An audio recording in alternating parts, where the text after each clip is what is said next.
Welcome back to the Magna Carta Radio Show, your space for thoughtful discussion on law, justice, and Windsor.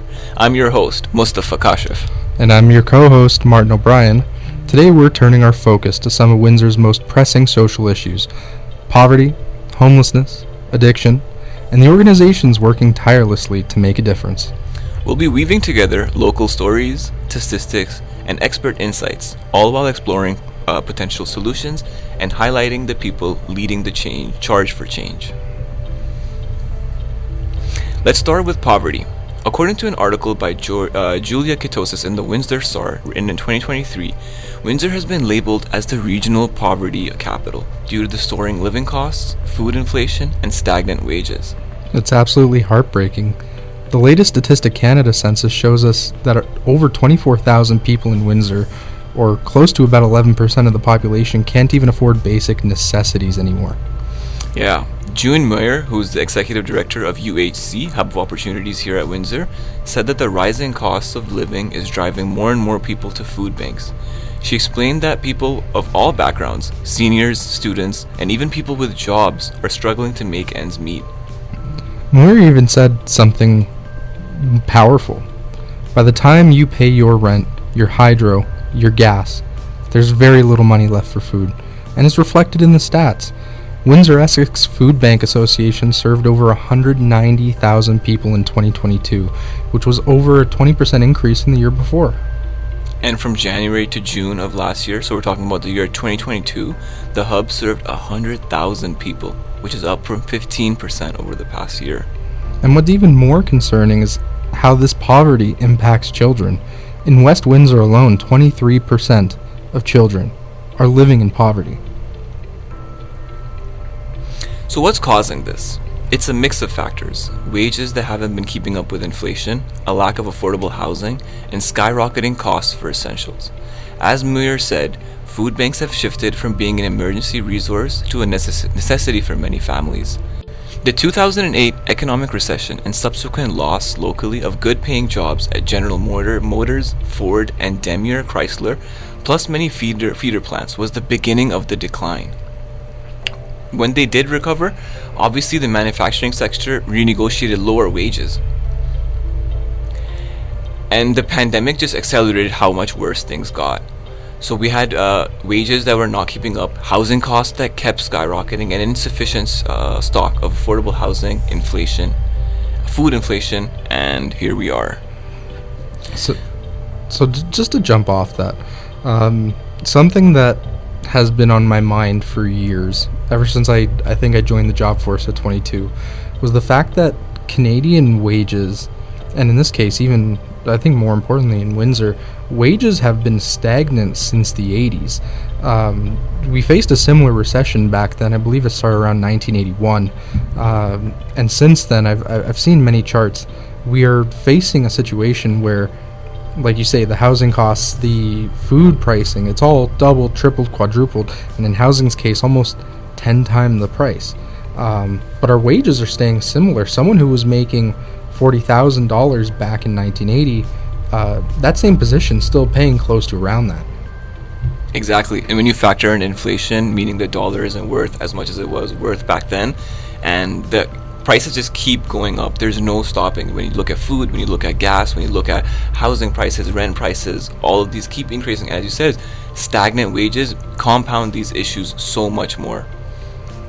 Now, the question for you, and obviously we're not experts on this, but I'd love to know, do you think that there is any sort of policy decisions that could be made, any sort of legislation that could be in place to either accelerate wage growth within the country without expediting inflation, or perhaps some sort of legislation that would help lower the inflation that we're seeing? Yes, I think 100%. I think policy changes are needed, and what we can do if we step back is we can advocate and try to get the government to make more policy changes. And I think that happens by fostering economies or fostering industries that can help boost the economy, create more jobs, maybe create better paying jobs, stuff like that. What are your thoughts? I think it can be done. I think in Ontario at the moment, it will be harder to create that change than most other provinces. We have a premier who is obviously at odds with the federal government at the moment, and it seems that both want to overstep one another when it comes to policy like this. Will we see the premier try to enact legislation that's ultra virus to his jurisdiction, or perhaps will we have the federal government step in and help Canadians as they should with any sort of bills or legislation passed? Yeah, for sure. And there's also some turbulence, what we can call it, in the federal government with the change of prime minister in the Liberal Party and the looming elections, and now with the tariffs that have been placed on Canada, relationships between the US and Canada. All these things continue to have an impact, and these are not signs that we're heading in the right directions. Things are still very, very turbulent. And they will be for quite some time. We can only say so much on what may change, but it's better to know so that hopefully in the future we can make do on these hopes and dreams of actually seeing change in this country. Yeah. So one of the things that's happening in Windsor is, have you heard about the Next Star EV energy plant that is it's currently in process of being built in Windsor, and I believe it's set to open this year. And that's something that Windsor is hoping that will sort of reinvigorate the battery plant industry that was once very, very thriving here. But currently it's still in the place that it's being built. And I think that once something like this is built and there's more traction in terms of industry and there's more jobs that are being created, I think this will have a positive impact on the Windsor-Essex community. I didn't know about that, actually. Good to know, especially because I've been a proponent of EVs in this country for quite a while. And as it currently stands, we're more or less limited to 3 brands. Mostly due to policy decisions, again, on the federal government to impose 100% tariffs on Chinese EVs. Cars are being sold in China, these electric vehicles, for close to $20,000 Canadian. The issue is that if they were to import them here, you'd be paying about double the price, plus whatever the MSRP markup is. So seeing that we're having now local battery plants come in, and hopefully then we'll have more producers that are local who want to create vehicles using those batteries, both makes us a little bit more self-sufficient, and it reinvigorates the motor industry that was so thriving out here in Windsor. Yeah, 100%. This is not only good for consumers of electric vehicles or for battery manufacturers or for individuals who purchase these batteries, but it's also good for people on the ground, people looking for jobs, engineers, mechanics, anyone who would qualify for these jobs. This is great news for them as well. Oh, absolutely. And you know, the jobs are what are going to keep us going. We have a slowly declining workforce here in Canada, and at some point we are going to have to address that by either increasing the amount of jobs that we have here, or in this case what it seems to be is that we're enacting a bit of a nationalist policy in order to ensure that jobs stay here in Canada. Yeah, 100%. As you said, the declining job market, and one of the issues is that many people lose their jobs, and when they lose their jobs, an extreme outcome that often happens is homelessness. And homelessness we definitely see it a lot here in Windsor, and the rates of poverty and homelessness in Windsor are surmountable. So let's talk about that a little bit. So poverty and housing costs are directly linked to Windsor's homelessness crisis. So according to the city of Windsor, people who are experiencing homelessness for many reasons. So as Martin was talking about, job loss, unaffordable rent, as well as mental health struggles, addiction issues, or escaping unsafe situations. And it goes beyond visible homelessness. You'll see people out in the streets. That's not hidden from you, but there are people that beyond what you see out there on the streets. People couch surfing, staying in overcrowded apartments, and living in unsafe rentals. Even students here at the University of Windsor have been living in these conditions. I've talked to many. Yeah, it's not just the people that you may see on the streets or in downtown areas or really anywhere.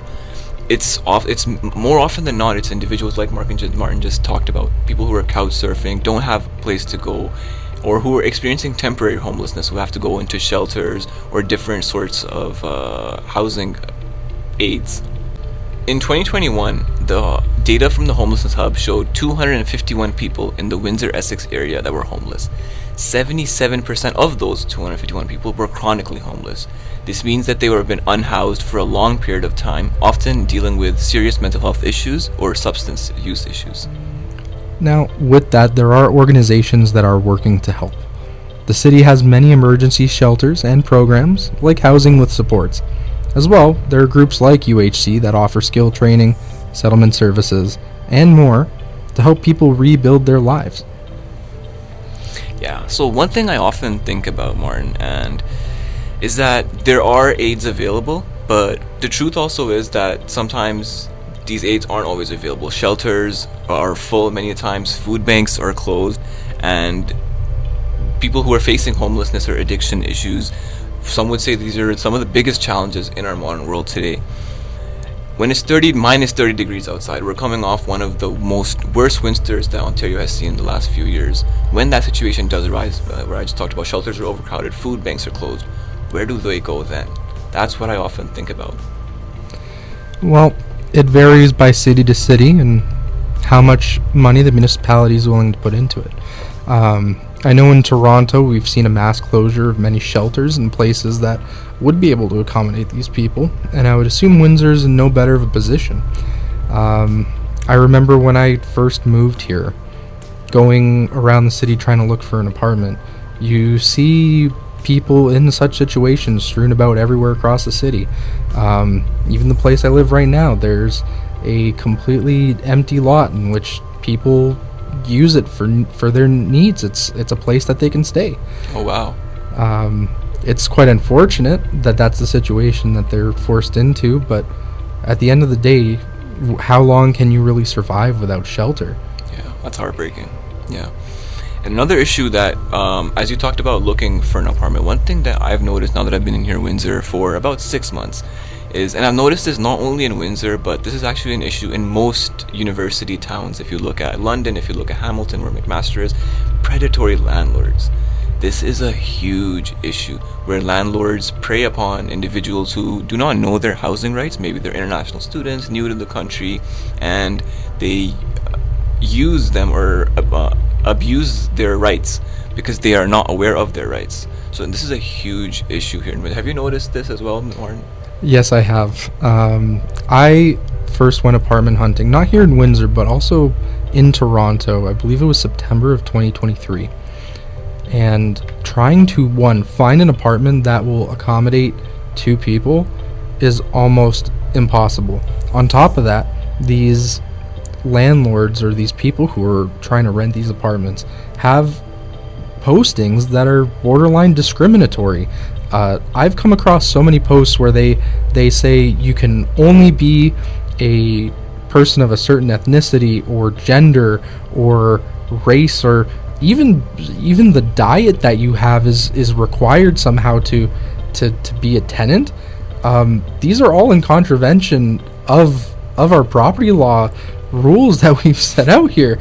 And I've tried calling them out on it, but they stick true to their guns, and they're still willing to charge you $2,700 a month for it.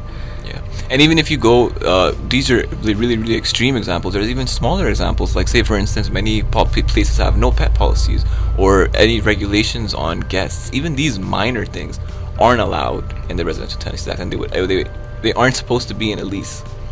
Nope. And reminder to all, if your landlord says you are not allowed to have a pet on property, they would be wrong, and you are within your right to tell them that.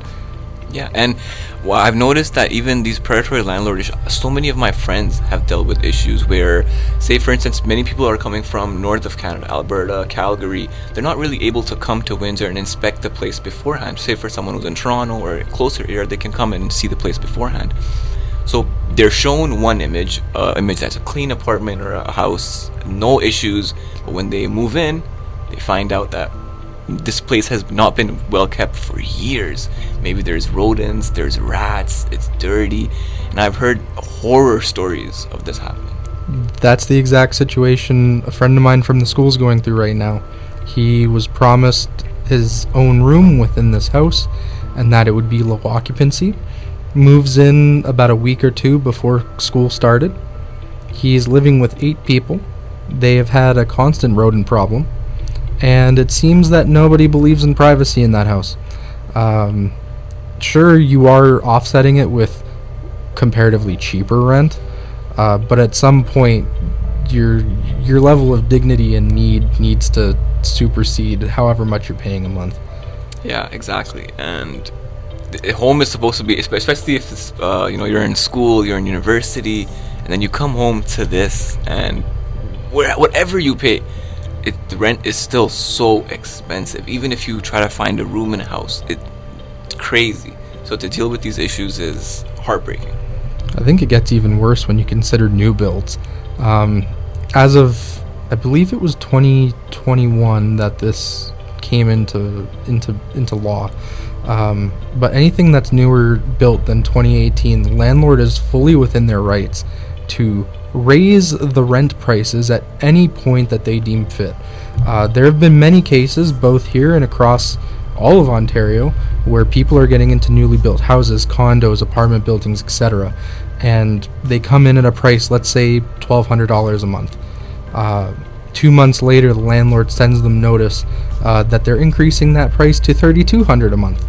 They can do that. They are within their rights, and most people are not aware of rent control prior to signing that lease, especially because, again, these are predatory landlords who are coming after new migrants, people who are here and don't necessarily know all the laws, and people who are just able to allow themselves to be in this situation. And unfortunately, there's not enough help. There's a large barrier to access to either someone who could help them, like a lawyer, or even just some sort of advisor who would tell them how to deal with landlords. Yeah, and I think that's one of the biggest issues that people deal with is when they face these issues, they're extremely unaware about where to go. They don't know who to contact, who to reach out to, and when they're faced with the situation, they think that they have no option. But there is help available. There are agencies available, clinics available here in Windsor, like the Community Legal Aid if you're facing a serious issue, and Legal Aid Windsor. And there's also housing enforcement that can do checks on a place, that can investigate into a place. So don't ever feel like you're stuck or you're alone. There is help that's available. Yeah, absolutely. And legal aid is one thing that I will always champion. Unfortunately, did not get to be a part of it this year, but knowing the work they do, a lot of their work tends to be revolving around landlord-tenant issues. Rely on them. They are there for you. Yeah, 100%. So let's move on to another issue. Another big issue that Windsor and Essex area faces, and this is a problem that's all across Canada, not just in Windsor, is the drug addiction and the overdose crisis. Yeah, last year, over 115, wow, that's a lot. 115 people died from opioid overdoses in the area. In April alone, there were over 60 calls of suspected drug misuse and 37 for opioid overdoses. Yeah, the rates are extremely heartbreaking. And in June of last year, CBC News reported a surge in overdoses, with 22 in a single week. Experts are saying that the drug supply is becoming more toxic, and dangerous substances like fentanyl are spreading. Local advocates are pushing for the reopening of Windsor's drug consumption and treatment site, SafePoint, but this application is stuck in provincial review and will likely stay in provincial review. Meanwhile, harm reduction efforts do continue as we see a large set of naloxone kits, over 1,400, being distributed last year alone, and hundreds of people were trained to use them, even on campus here at UWindsor. We do offer naloxone training to those who are interested. Yeah, I think this is a great initiative, especially given the climate that we're in and how big the issue has gone. I think it's really important for people to be be educated on these issues, and number two, know how to deal with them if the unfortunate situation does arise that you encounter someone who is experiencing these issues. I do find it interesting with the safe consumption sites how emboldened our premier was to shut down a majority of the safe injection sites in this province, and I believe that he was inspired by the ongoing discussion that we've been having about PHS. For quick reference, the PHS matter is a decision that went to the Supreme Court very recently. regarding the closure of a safe consumption site in Vancouver due to provincial legislation that effectively was operating ultra vires to the federal government. And now there's a large question of whether provinces can enact something that would effectively criminalize the behavior of a safe consumption site when they're just attempting to provide health care to people who need it. Yeah, so when it comes to safe consumption sites and why they were closed, and please correct me if I'm wrong, there's two issues that I noticed that why many of them are closed. Number one, in Toronto, there was a shooting outside of a safe consumption site that caused, I believe, that one to close down and others around there as well. And number two was the issue of safe consumption sites being opened near school areas. Are those the two main issues that are causing them, or is there something that I'm unaware of? While those are the two main issues that are cited, one has to question two things. Firstly, the schools that they mention, these aren't places that a high school or an elementary schooler is going to go and walk into and be offered drugs right away. These safe consumption sites are very well kept. They maintain that the people who go in there are kept within there while they're making use of their facilities or whatever drugs they may need to consume. And it's very out of sight, out of mind for the public. Beyond that, if we're to complain about shootings happening outside of places leading to their closures, have we seen Toronto? The homicide rates are escalating. Anytime you see someone get shot outside of a restaurant or a club even, are we now to advocate that those places also get shut down? What I think this boils down to is a sense of NIMBYism. We have a lot of people, especially in the GTA, who are more protective of their own property value than thinking about the greater good for people overall. Yeah, that's very, very true.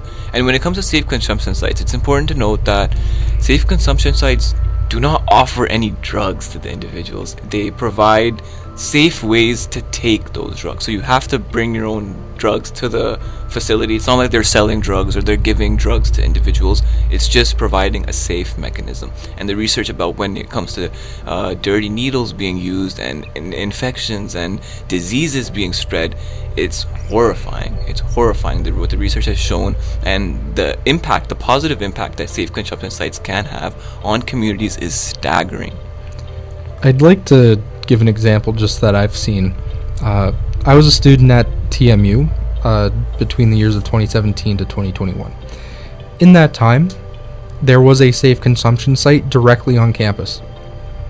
Did I ever see anybody that would raise concern for me? Anybody who was using drugs in public when the safe consumption site was there? No. The school was very good about maintaining that separation between students and those who face addiction. And then once now that we have this situation where they've all been shut down, or a majority of them have been shut down, the people who would previously make use of that safe consumption site are now sitting on campus grounds making use of, like you said, dirty needles, other ways to use their drugs. It's out in the public, it's open, and it's making the situation worse because now you've kept them out of a very controlled environment where they could manage themselves and there were trained professionals on site. We're at a point where we're just going to let this all run wild, and people wonder why things are getting worse. Yeah, that's a great point. And one main thing that you said is there's health professionals present. So if something does go wrong, there's people who are there who can assist with these situations. That's the key thing. And as Martin just said, if it's not contained within these environments, it's out on the streets as we see it continue to happening. But one thing I'm not aware of, are there any safe consumption sites that are still open, or have they all been closed down? So the original legislation that came out earlier last year was that 10 of the 17 in Ontario were to be shut down, with the other 7 to be evaluated on a case-by-case basis to see if they could remain open. On top of that, the legislation also ensured that no new safe consumption sites be opened as per the province's desire. So as it stands, we're effectively seeing a large-scale sweeping wouldn't even know what to call it. It's just disastrous legislation that's set up to not allow people with addiction to get the help they need.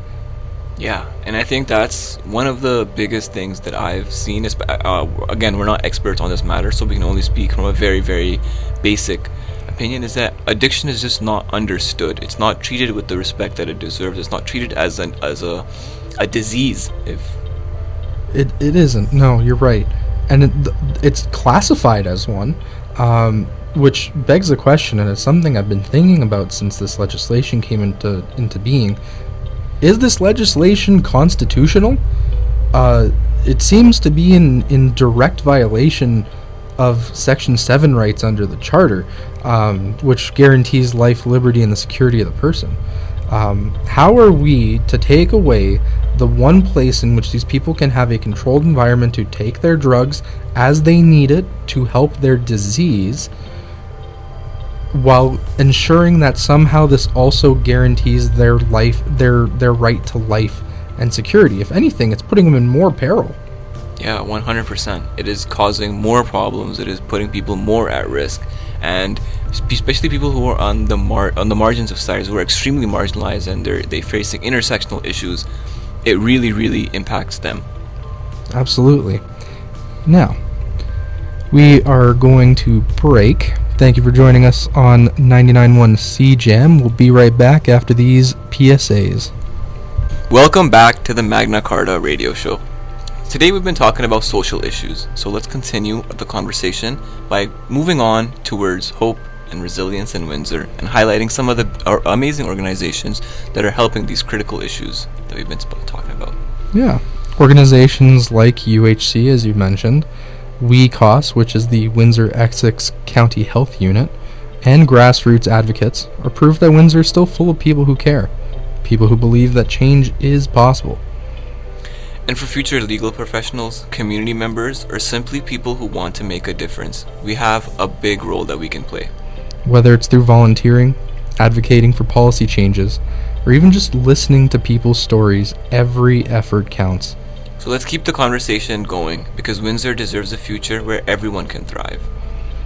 Now, how about we look into some other organizations beyond what we've been discussing so far here today?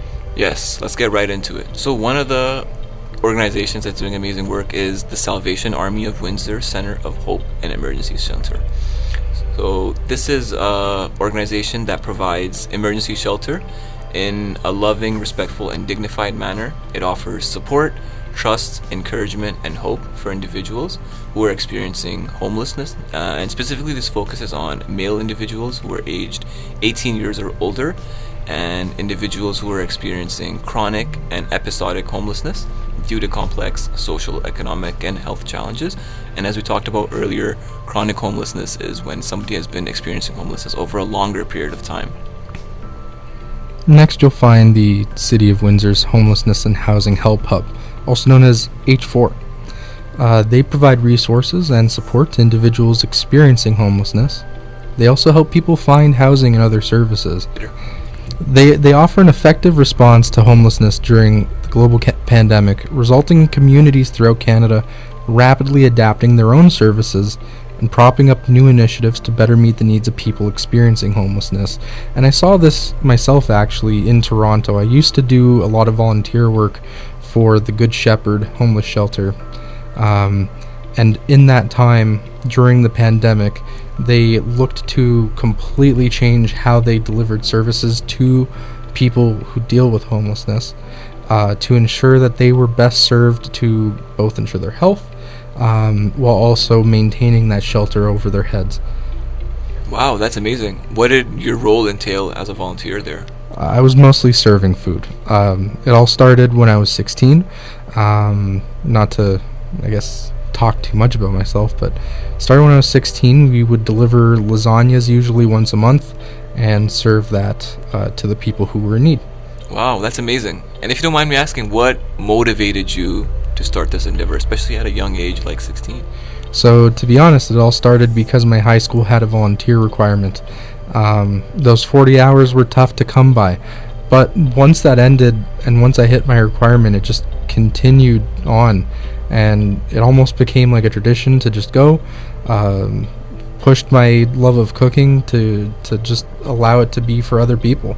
And yeah, it was a lot of work, but it's well worth it just to ensure that these people get a meal. Wow, that's amazing. So there's other resources in Windsor as well, one of them being Opportunity House, which offers information on what homeless shelters need most, so including toiletries, clothing, and menstrual supplies. So this is more geared towards shelters who are in need of products or necessities that they might not have. There's also the Central Housing Registry of Windsor-Essex County. Now, this is for individuals or households seeking subsidized housing. They go through the Central Housing Registry for a free application process. And the last organization that we wanted to highlight today is the Windsor Family Homes and Community Partnerships, which provides information on social housing and shelters that are available in the Windsor-Essex region. There are many options for people who are facing these struggles in life. I know at least locally to where I live, there is something called 360 Kids, which is another organization that sets up apartment-style buildings for people to live in who either can't afford typical rent or are forced into situations where they need it. It's definitely better than most situations that people could end up in based on, I guess, the limitations that some shelters may provide, or the fact that there's still more of a demand than there is a supply. It is getting difficult out there these days, just based on the fact that a lot of these local people want to fight against these places even existing. As we've discussed with all this legislation and the public outcry that seems to be a little bit fabricated when it comes to these situations. So hopefully we can continue getting support for all of these programs to ensure that they stick around for a long time to come. 100%, I agree. I actually did not know about this 360 Kids? 360 Kids. Wow, that's amazing. One thing that I have noticed is, and this is especially heartbreaking given how extreme the homelessness crisis has gone, is that the amount of opportunities available for subsidized housing are extremely small, or if not non-existent. Their lists are closed, they're not accepting applications. And while I was conducting research last night about the issues in Windsor, one thing that came up was that subsidized housing is in the top 5. One of the worst in Ontario is in Windsor. So people are not able to access housing. I believe it's neck and neck with London, Ontario, and these two are the where most of in Ontario, they have the highest rates of poverty, homelessness, and they also have the highest rates of where subsidized housing is not available. And I think it's bizarre, and it should not exist when we have a crisis in the country, in the province. These opportunities for subsidized housing or alternative housing measures, they should be more existent rather than non-existent. Absolutely, and I didn't know that Windsor had such a bad subsidized housing problem.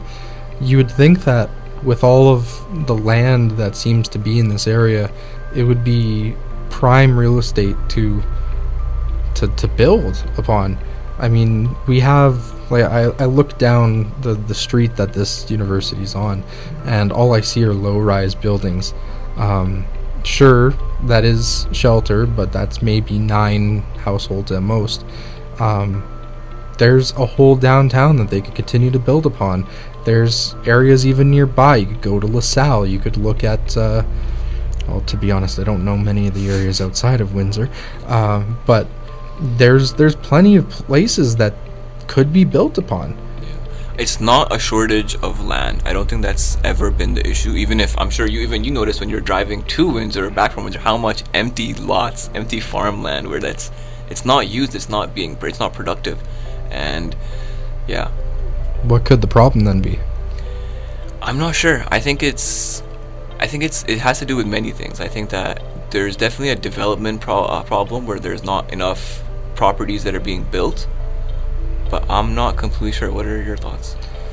It could come down to multiple factors. We're currently in a situation across the country where builders are purchasing up large portions of land in the hopes of developing on it and selling individual lots to make up for the value. You give those builders a project in which they're going to have to start building upon land that they cannot personally profit off of, and at that point they're not going to be interested. On top of that, we are currently facing a large landlord crisis in Canada. There are people and corporations, more importantly, that are currently buying up vacant houses en masse, not for the purpose of selling those houses, but rather for renting them out. Wow. In fact, I believe it was last year that the Toronto Star came across a singular individual in Toronto who owns 30,000 units.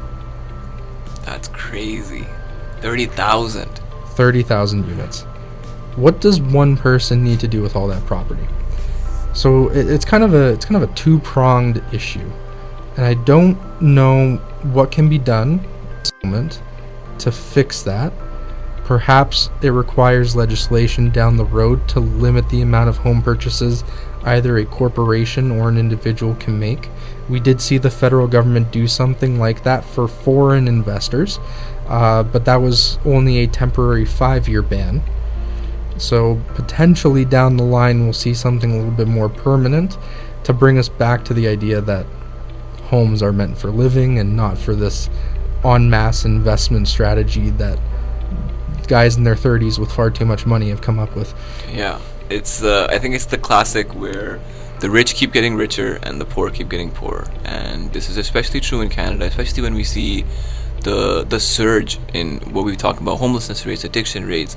And I think what's extremely concerning is that there are many, I've been reading stories over the last few months of many international students who, because they can't afford to pay for housing or can't afford to pay for rent, they're living in tents or in horrible situations. So it's the situation is getting worse and worse, and it's truly getting out of hand. It's interesting as well you bring up international students. It seems that, especially here in Ontario, every single university has relied on these international students to effectively keep them afloat. To the point where even the University of Windsor here built or was attempting to build a brand new facility in which these international students could live near campus. Now that there are currently restrictions on these international students coming to Canada for studies, the university now turns over empty pockets and can't seem to find a way to fill that housing. I would almost challenge them in a sense to maybe consider turning that into a shelter, much like many hotels and apartment buildings did during the pandemic to help house people who needed it. Yeah, exactly. And that showed that in the pandemic, when this happened that we were speaking about, there are places where we can house individuals who are experiencing chronic homelessness. It's not a matter of whether it can be done. It's a matter of, do they want it to be done? Well, obviously, most things like universities, they're privately owned. They're looking at their bottom line. Yeah. To them, they need to appease a board of directors who think, yes, we need to ensure that we're maximizing our profits and never lose money.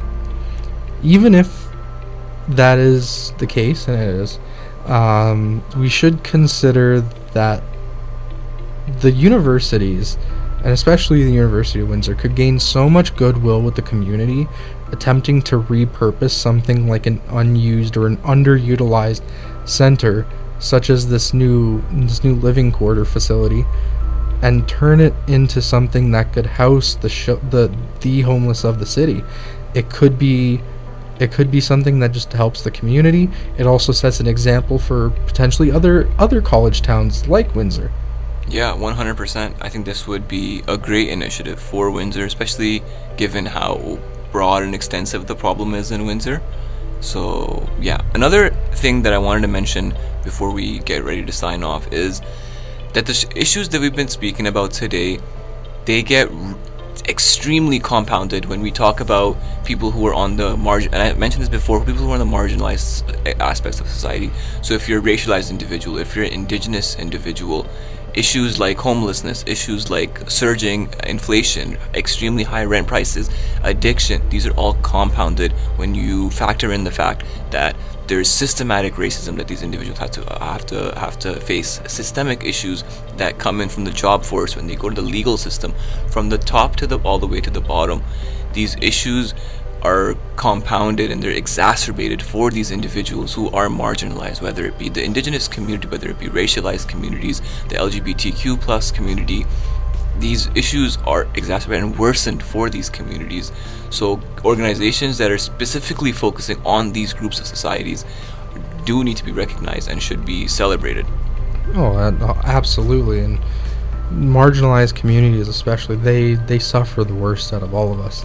I don't have the statistics handy on me, but I do know, having gone through ILO with you, that the indigenous homeless crisis and the indigenous addiction crisis is worse than we know, and part of that's because they are not necessarily integrated with society in a way that we see them every day. It's, again, a non-visible issue, but something that is extremely pressing, and we're just letting it happen. There's no incoming legislation, there's nothing that is in talks of being done to fix these issues, and this goes back to, this is a systemic failure. Exactly. And what you just mentioned about the unhidden, or where you don't see, an example of this is the missing and murdered indigenous women. This is not something that you can see right in front of you, but if you read the statistics, it's heartbreaking. The numbers are catastrophic, and it seems that almost people just turn a blind eye and don't notice these issues that the indigenous community continues to face to today. And there, as you said, there's no legislation that's being put in place. We see talks of things, reconciliation, but often these are just buzzwords, and on the ground the situation just keeps worsening and it's not getting any better. I would have to agree with you. There is a lot of, let's say, performative acts of charity or just concern for other people. And I think it's all coming to a head because we're all living in the same boat now. We're really not doing any better than somebody who is living in this situation. It's kind of coming to a head where we're all just going to be in this situation. And what do we do then? We weren't there for the people who needed our help. They're not going to be there for us. Why would they?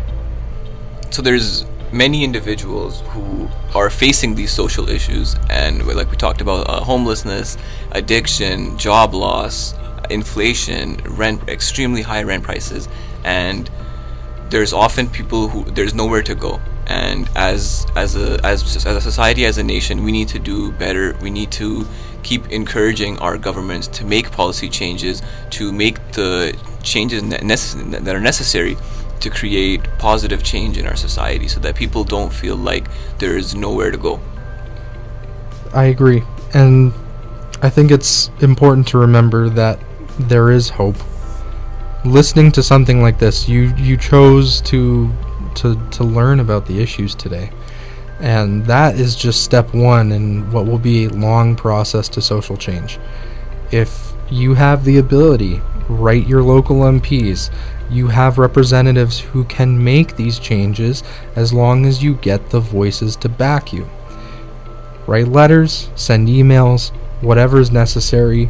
Vote with people who follow the social issues that you think that you want covered.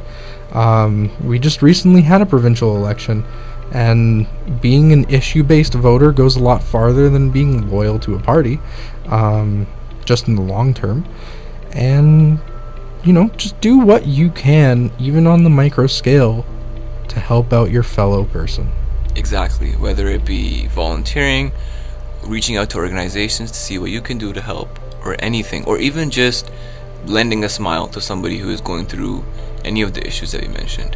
Let's all try to do better. Let's all try to help the individuals, and let's all try to help the people who are facing extremely, extremely, extremely difficult situations. I think that will cap off where we're at with this discussion today. Yeah. Thank you so much for joining us today and learning about the social issues that Windsor continues to face. And we hope you'll join us again next week at the Magna Carta Radio Show. Again, this is Mustafa Kashif. And Martin O'Brien. We'll see you next time.